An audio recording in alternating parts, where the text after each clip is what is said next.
Okay, let's continue on to Section 5, Next Generation Firewall Features. Security Profiles Overview. Okay everyone, in this section we're going to take a look at the Palo Alto security profiles. And this is the reason why you want to put a next generation firewall on your network to have not just the basic network-based access control. We want to block a specific resource to reach a specific subnet. We want to limit the amount of traffic that we bring from the internet inbound to our network. It is not just that. We're also implementing a stateful firewall that will inspect traffic up to the packet level and identify if we are carrying any possible threats on our environment, either as incoming from the outside or is something actually malicious already on the network and is trying to spread across your zones. And this is why you want to implement those security profiles, so you have granular control of any possible threat, or also enforce the way that the network should flow or be accessed based on your company's policies. So we're going to take a look at antivirus, we're going to take a look at anti-spyware, URL filtering, and denial of service protection. We're going to focus on those items which I believe they're very important for you to understand and to enable in the Palo Alto firewall. And this is my experience with stateful firewalls or next generation firewalls. Company A acquires a firewall, and it can be a Palo Alto, it can be any other firewall.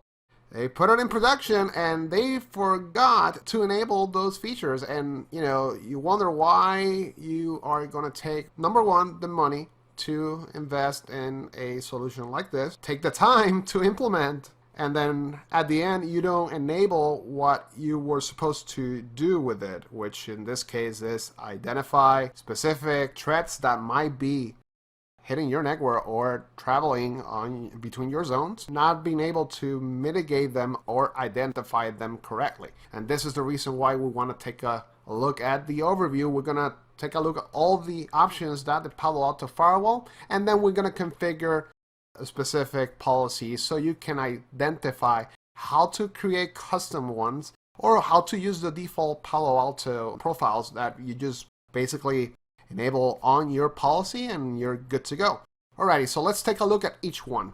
So if you take a look, we got antivirus. So you basically have your source and destination traffic, right? And inside that policy, you have the ability to enable profiles. So you create an antivirus profile and you will take a look, and we will take a look in a bit. And basically what it's going to do is going to identify if there's a possible known threat between that source and destination that is flowing via the Palo Alto. The Palo Alto will be able to detect that. And the antivirus database is being queried out of WildFire. So Palo Alto's threat signature database. So on the cloud, they have what they call WildFire. This is where they analyze every single possible threat that the firewall detects that is not known. They will analyze that on their sandbox. There's an environment dedicated just to research. They will identify and they will see, okay, well, this matches this type of behavior. Let's classify this as XYZ. And they'll put a name to it, and then they'll detect that as a known threat, and they'll update you, and not only you, but everyone that is a part of the WildFire platform to, hey, we got this known threat. Let's go ahead and update our firewalls to make sure that they're up to date and any of our customers are not compromised because of this. Anti-spyware, very similar to antivirus, so it's gonna be looking for anything that matches a possible spyware, and we'll either block it, monitor it, or whatever you want to do with it. You want to monitor it and just be alerted about it, but not actually block it, you can definitely do that.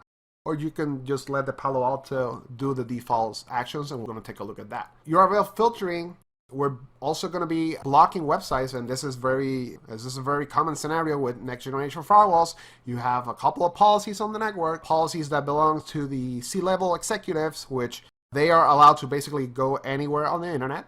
You have limited users where they're only allowed to go to a number of websites, and you basically limit their ability to go anywhere on the internet.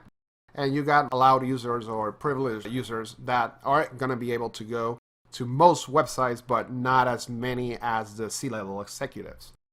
File blocking. We want to block anything either is going to be downloaded to one of our clients, to one of our users. If they're going to download an executable file, we want to block it because we're not allowing to download either executable zips, something that might be a copyright file and things like that. You can block based on extensions. So you can say, well, I'm not going to allow executables downloaded from the internet. I'm not going to allow zip files. I am not going to allow MP3 files, etc. You just put the policy in place and the Palo Alto will take care of that action. Wildfire, like I was mentioning, in Wildfire, the Palo Alto detects something that is not known. You can basically send that for Wildfire analysis, and basically in the Wildfire platform, they're going to do analysis and come up with a verdict to say, okay, yeah, it's malicious, and it's not malicious, etc. And finally, DOS protection, someone that is trying to limit a resource on your firewall, in this case, is trying to perform an attack to drop services or overwhelm an entry point, in this case the outside interface, for example, you enable DOS protection and it will take care of that. Okay, so let's do a quick dig into all the sections and I will be explaining you a little bit more in detail. Okay everyone, so once we log in onto the Palo Alto firewall, we're going to click on Objects, and right below here we scroll a little bit down and we're going to see the section for Security Profiles. So let's click on Security Profiles. And once inside, you're going to see all the objects or all the possible profiles that you can enable on the Palo Alto firewall. So if we begin with antivirus, and I mentioned earlier that the Palo Alto firewall will come with default profiles, then you can just enable on the policy and you should be good to go. And what that will do, if you see here, it already shows you the type of service and what's the action that it's going to use if it detects a possible virus on that particular traffic. In this case, HTTP, something that matches HTTP traffic and it might be malicious, it will have a default action of reset both client and server connection. So it's going to drop your client connection, it's going to basically reset the server and try it again. If it keeps getting any threats, it's going to do that type of action. If you see SMTP alert, I am not actually going to block it. I am just going to tell you, hey, I just got this in my AV profile. What do you want to do? And then you decide what you want to do. So, and you can see the same for IMAP, POP, FTP, and SMB. So again, same with Wildfire. So you're going to say, well, I am going to my HTTP. This is what I want to do in my Wildfire action. If you have a custom profile that you want to change, so meaning maybe you want to have SMTP to be blocked instead of alert, then instead of the default, you create a custom one. So you click on Add, and then in Add, I can actually change this setting here. So for example, SMTP, I can allow it, just, even though that you find something, just allow it, alert me, drop it, or like I mentioned, reset one side of the connection. In this case, either the client or the server or both. Same with Wildfire, you will have the same settings. So if you have an application exception, you can type it there. So even though that you might detect this as malicious, you want to just bypass that particular application. Don't do any actions upon that. Okay, and with anti-spyware, it's going to be very similar. You have default strict. Those are default. They come already enabled on the Palo Alto. Those are already created profiles, and you can either select those or create your custom one. And we'll go into this in detail on our next video.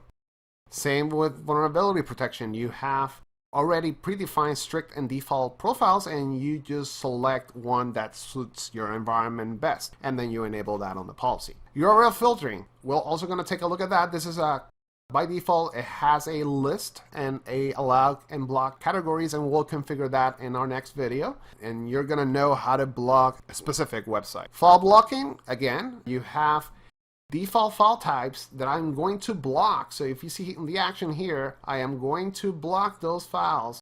I am going to alert about anything else, and then I'm just going to continue for those one and not alert. So continue means just keep going, don't do anything, don't tell me, okay?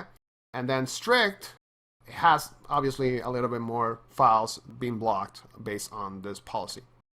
Wildfire analysis, And this is where you select what's the default action. If you just want to enable default action, Wildfire will basically auto detect and auto scan or auto identify and monitor that traffic based on the public cloud infrastructure that Wildfire will provide you. So on your policy, you just enable Wildfire, and then once you do that, it's just let the Palo Alto do its work, and it will report to Wildfire for analysis.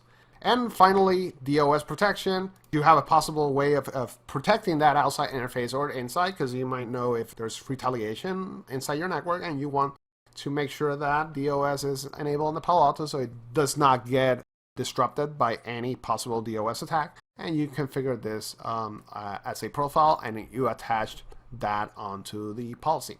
So let's go ahead and configure AV anti-spyware. I'm going to do some URL filtering, and I'm also going to be configuring DOS protection, so you can take a look of how you can take advantage of those security profiles. Alrighty, and I think that's it for now. Let's go ahead and configure AV and anti-spyware. Okay everyone, so we just finished the security profiles overview. In our next video, we're going to be configuring antivirus and anti-spyware profiles. Thank you for watching.